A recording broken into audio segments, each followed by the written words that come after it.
Political violence appears to be on the rise in Europe. Wednesday's attack on Slovakia's Prime Minister was an extreme example of it. For several years now, however, a number of member states have noted an increase in acts of violence and in their degree of seriousness. European Policy Centre researchers say the general political climate and the upcoming European elections are in part responsible for the trend.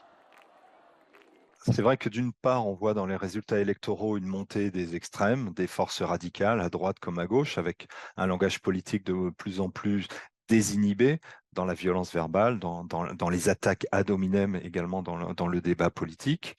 Et puis une radicalisation, une polarisation de la société et une difficulté à débattre avec les adversaires politiques qui deviennent des ennemis bien souvent.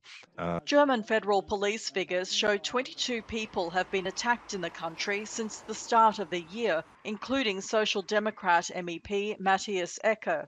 Physical or verbal violence against elected representatives has almost doubled there in the past 5 years. 2,790 incidents were recorded last year.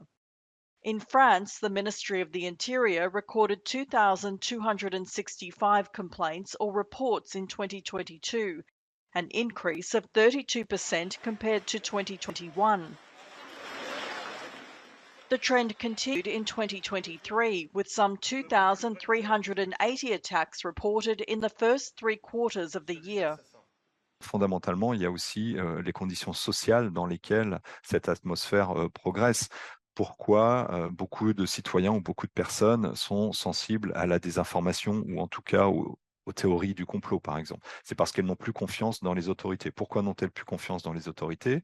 Ça, c'est une question très complexe. Il y a le sentiment de vulnérabilité, il y a le fait qu'elles ne se sentent pas considérées par les autorités. Ça peut être leur situation économique personnelle, ça peut être leur situation personnelle sur des choses beaucoup plus intimes, mais qui se traduisent par une défiance envers le genre humain et les autorités.